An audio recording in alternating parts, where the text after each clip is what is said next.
Revision 3 को start करते हैं। इसमें क्या कह रहा है, पहला क्वेश्चन।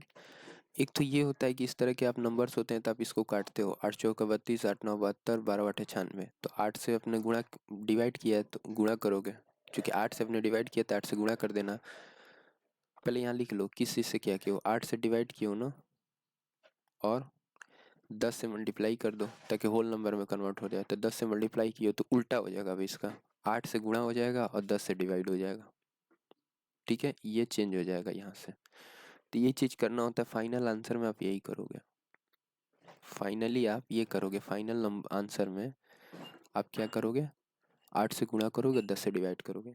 एक तरीका ये होता है कि डायरेक्ट सॉल्व कर लो। त्रिज्या दे दी गई है, ऊंचाई दे दी गई है, एक ठोस शंकु है ना, तो 1/3 ऑफ पाई आर स्क्वायर कितना हो गया, 32 3.2 गुणे 3.2 multiply by H 7.2 equal to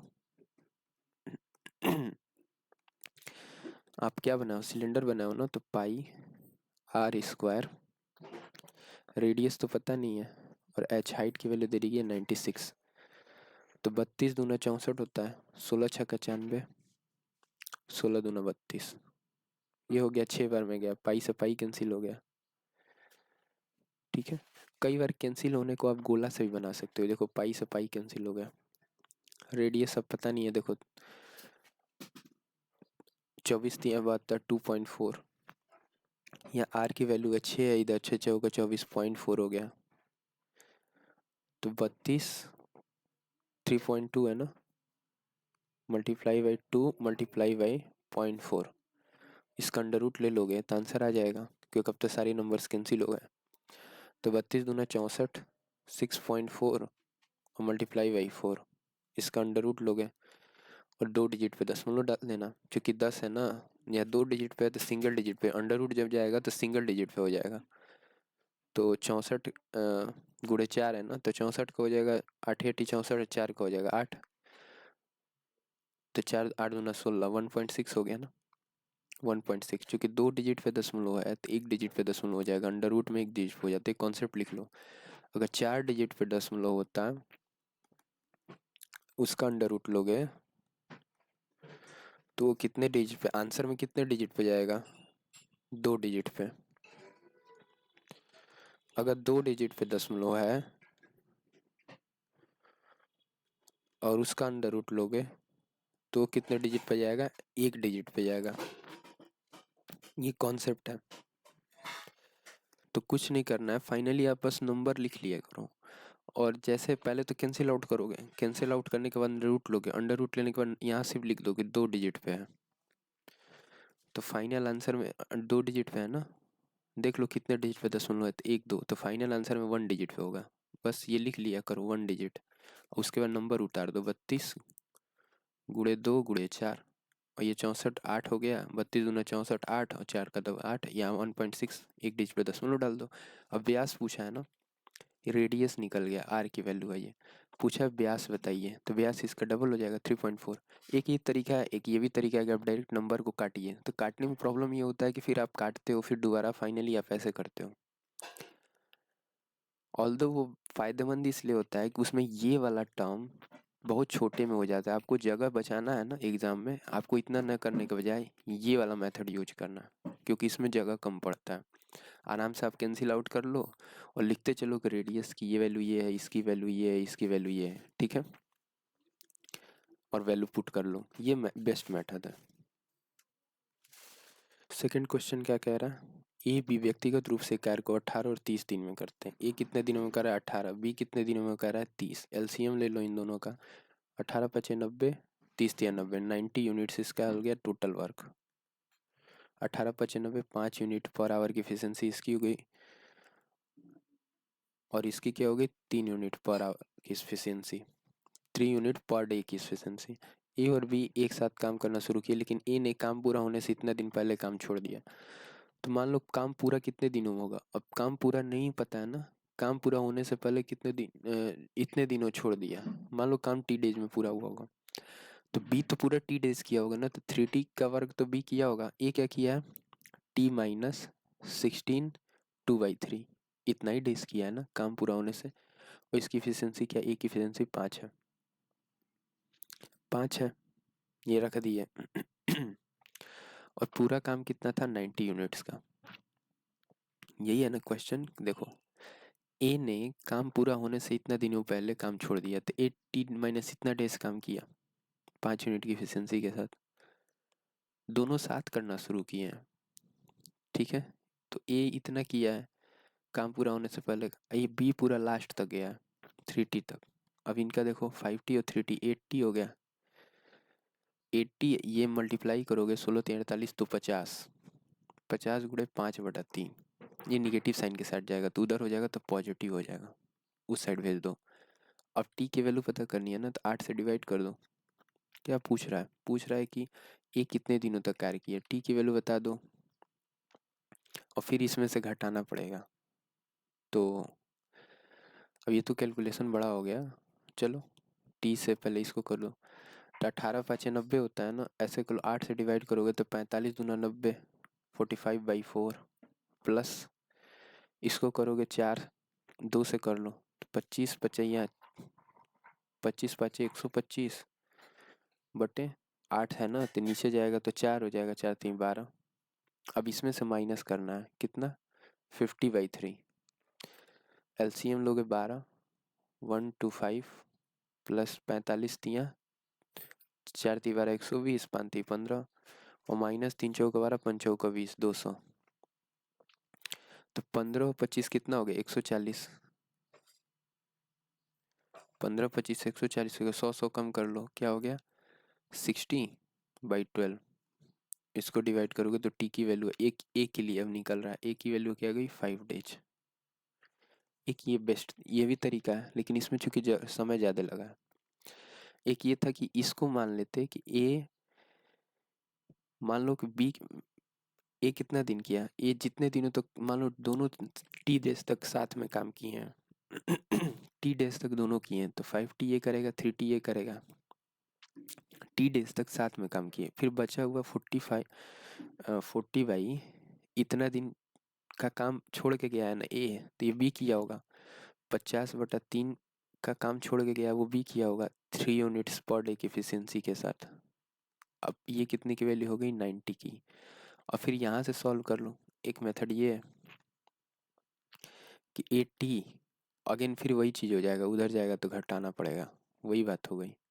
फिर 8 से डिवाइड करोगे, यही वैल्यू आ जाएगी। चलो कोई भी मेथड यूज कर लो, सॉल्व कर लेना, ऐसे ही होगा। नेक्स्ट, ये क्वेश्चन कह रहा है दो भाज्य संख्याएं x और y है, x ग्रेटर देन y है। क्या बोला है, x ग्रेटर देन y है। चलो x ग्रेटर देन y हो गया। का लघुत्तम समापवर्ती क्या है, तो मान लेते हैं कि संख्या क्या है, के ए और के बी है। x की वैल्यू क्या है, के और y की वैल्यू क्या है, के बी है।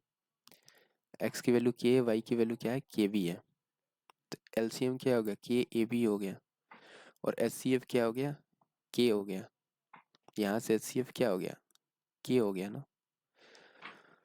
5y माइनस 3x, इसकी वैल्यू बतानी है। अच्छा इसको ब्रेक करो, 6 7 6 6 7 किससे कटेगा, 6 6 12 और 7 19 हो गया ना, 7 से कट रहा है, 7 9 63, 4 नहीं, 19 3 57 और 6 3 9।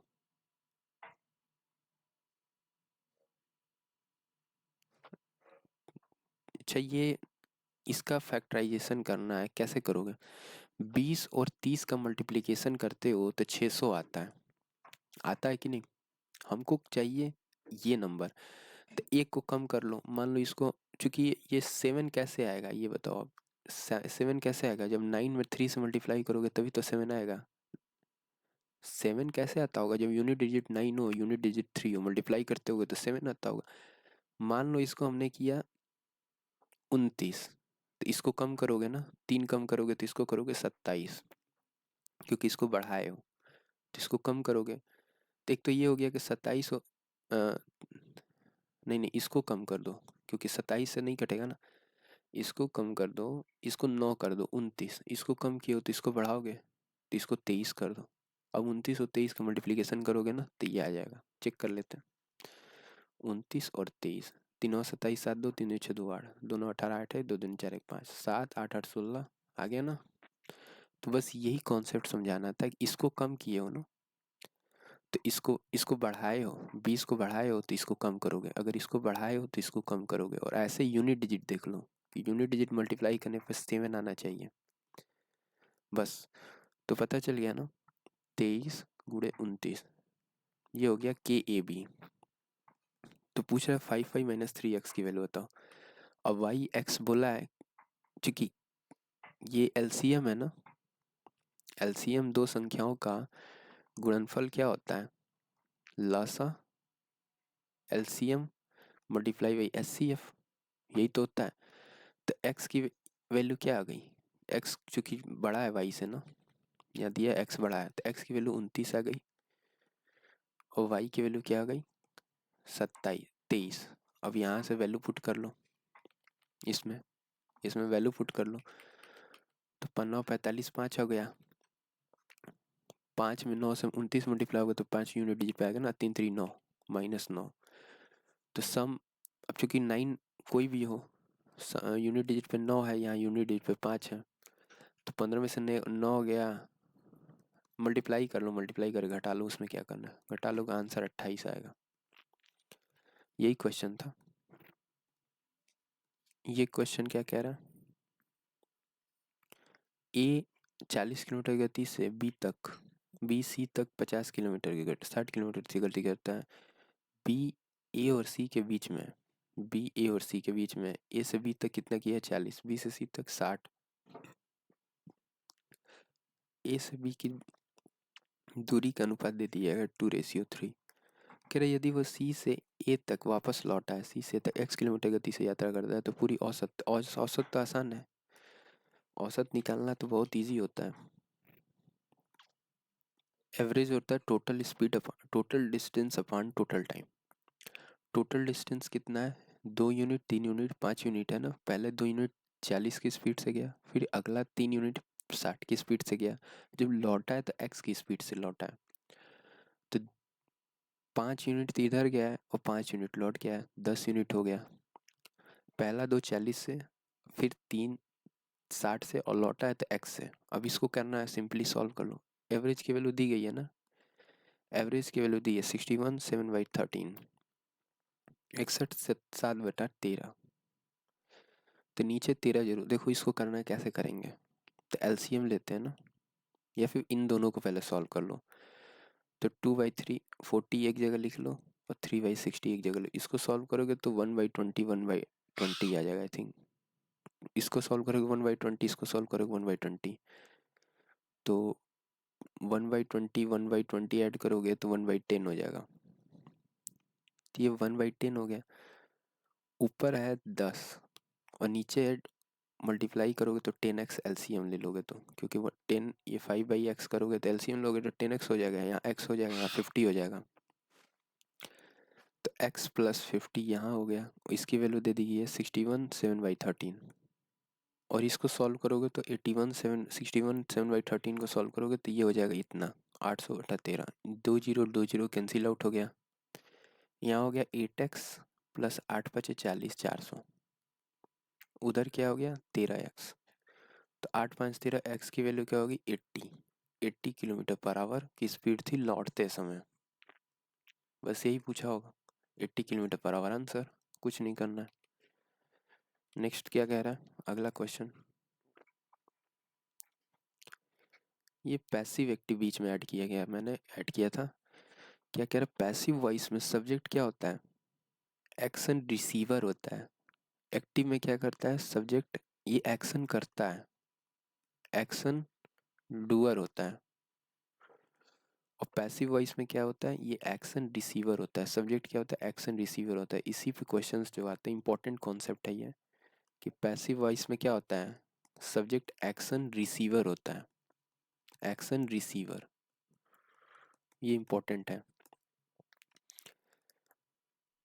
फिर ये कि हम बताए थे टू मच वाला, कि टू मच के बाद नाउन यूज होता है, और वेरी मच के बाद एडजेक्टिव यूज होता है।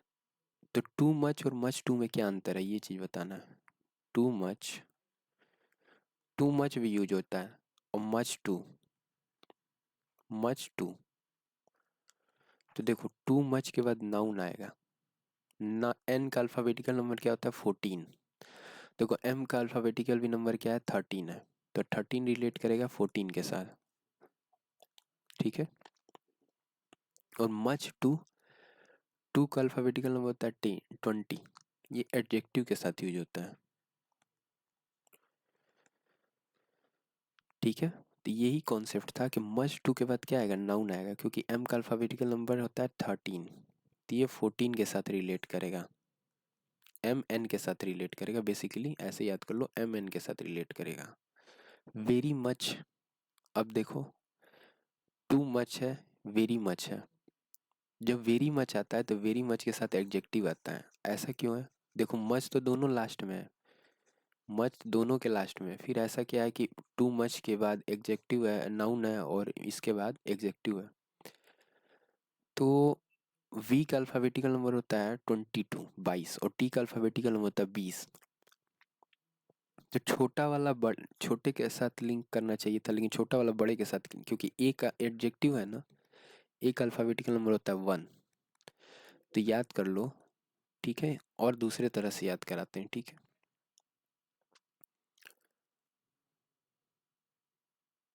चलो टू में क्या है? टू में नाउन है ना, ओ है ना। तो नाउन में भी ओ है। और वेरी में ए हो रहा है ना, ए प्रोनाउंस हो रहा है। तो एडजेक्टिव में भी ए प्रोनाउंस होता है। क्यों? ये भी एक तरीका है कि टू मच था और वेरी मच था। टू मच गलत नहीं है, मच दोनों में आएगा। टू मच में भी आएगा और वेरी मच में भी आएगा। Very much, MUCH। अब देखो टू में ओ है, ओ रिलेट कर जाएगा नाउन के साथ, NOUN। वेरी में ए है, ए प्रोनाउंस हो रहा है ना। तो ए रिलेट कर जाएगा एडजेक्टिव के साथ। ये याद करने का तरीका है, इन दोनों को याद रखना। ठीक है। अगला देखते हैं। जैसे यही है, several prominent film stars have appeared on television to raise on behalf of awareness। on behalf of awareness, किसी के behalf, awareness के behalf की awareness को रेज किया जाता है, अवेयरनेस बढ़ाया जाता है ना। इसीलिए क्या यहाँ यूज हुआ है, टू रेज अवेयरनेस। अवेयरनेस को क्या किया जाता है, बढ़ाया जाता है। AWARE अवेयर, AWARE अवेयर, और नेस NESS। अवेयरनेस को रेज किया जाता है।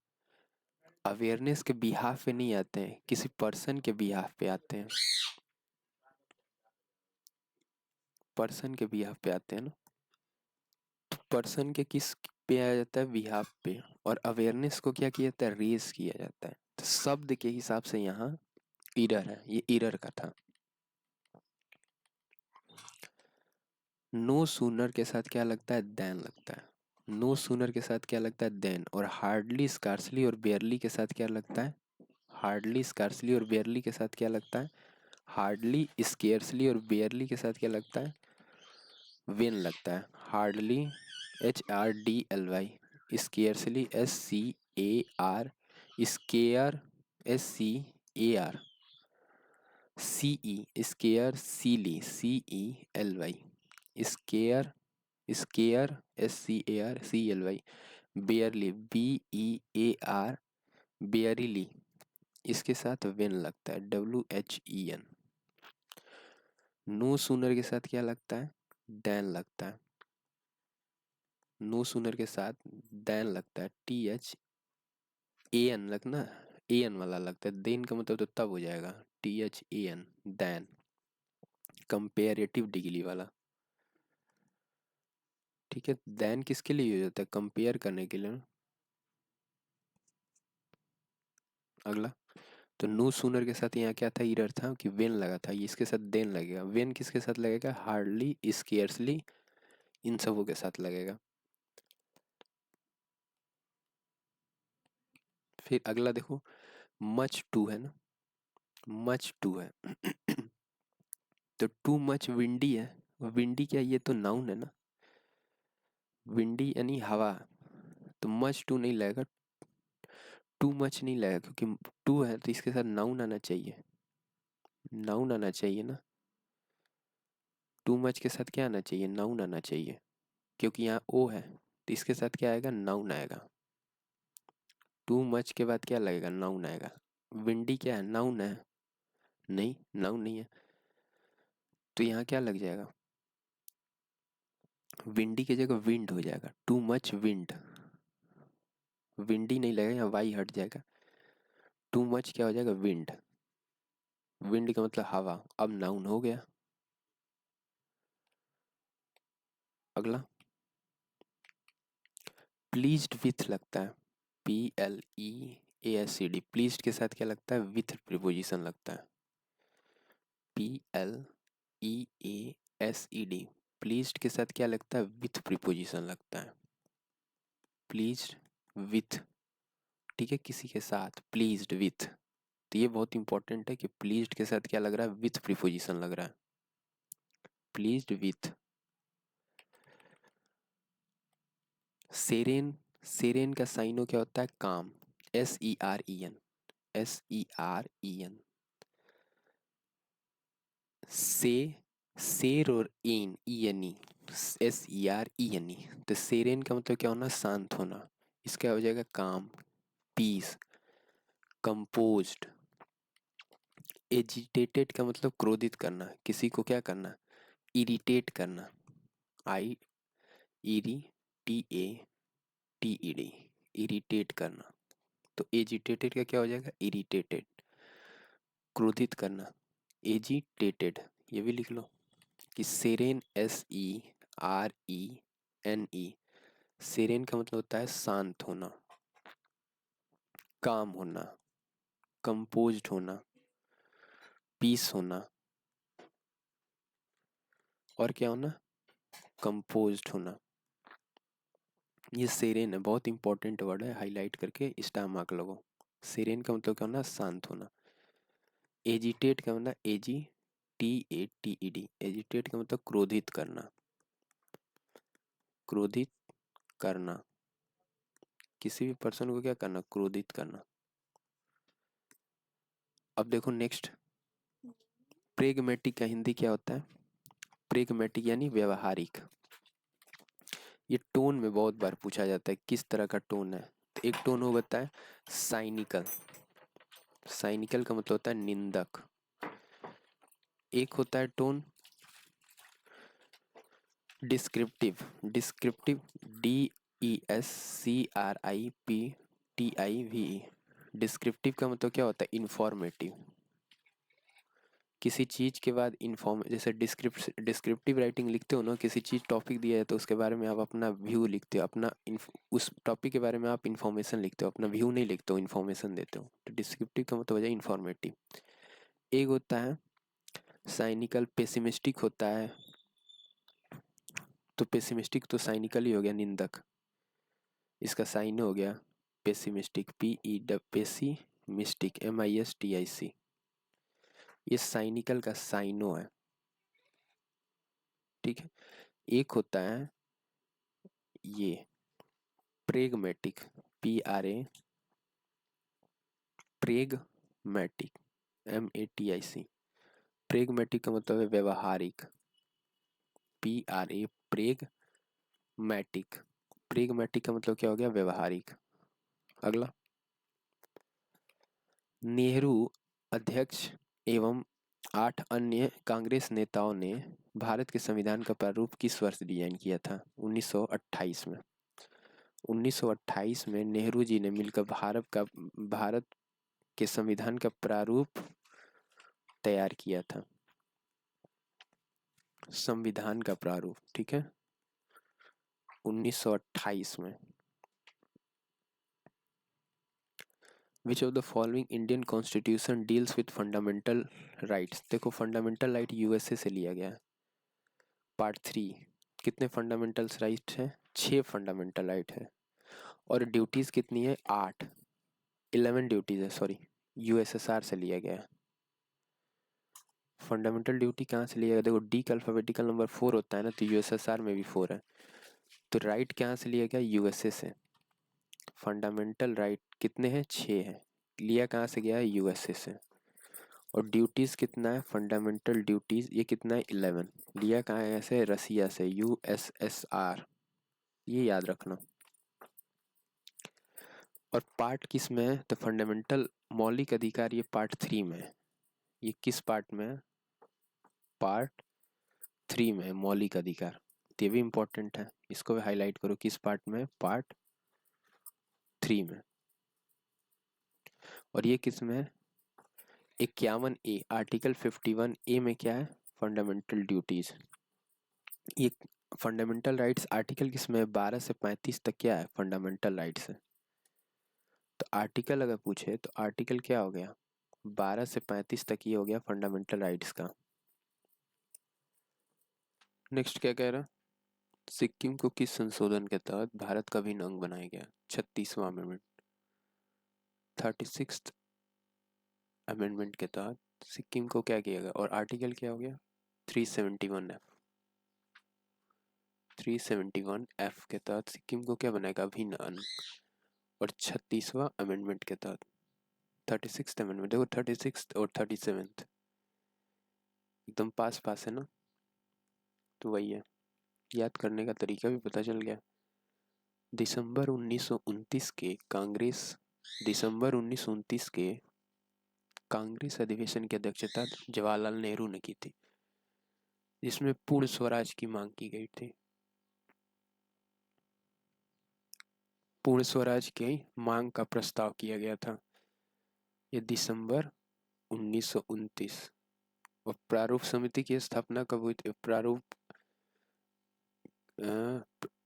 संविधान का एक प्रारूप तैयार किया गया था,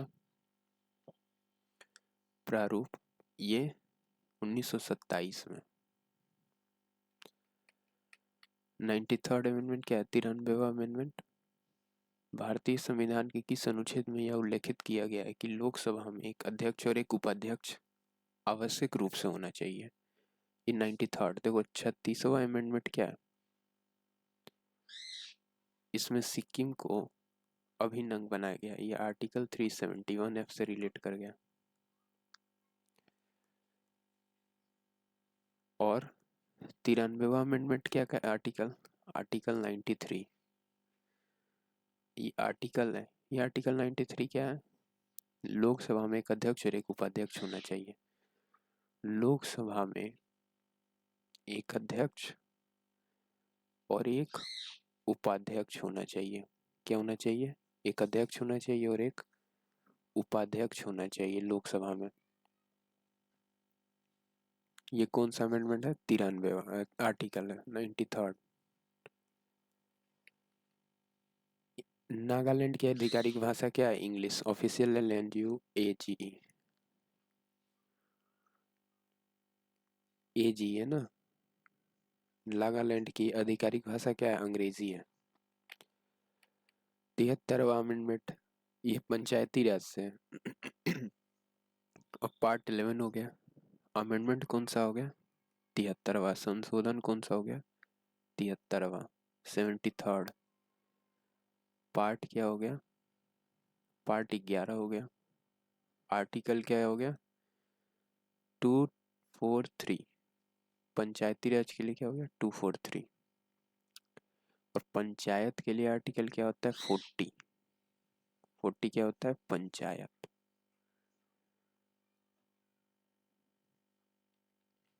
किसने कहा कि भारतीय संविधान सबसे व्यापक है, या इसका एक दोष है और वकीलों के लिए एक सुनहरा अवसर? Sir Ivoire ginning. Sir Ivoire ginning. Sir Ivoire ginning ने क्या कहा था? कि भारतीय संविधान एक सबसे व्यापक है और यह वकीलों के लिए एक सुनहरा अवसर है। सर आइवर जेनिंग्स का है, जेनिंग्स। अगला, अब कुछ क्वेश्चंस भी देख लो। क्वेश्चंस तो करा दिए ना, चलो इतना ही रहने देते हैं। नेक्स्ट सेशन में मिलेंगे।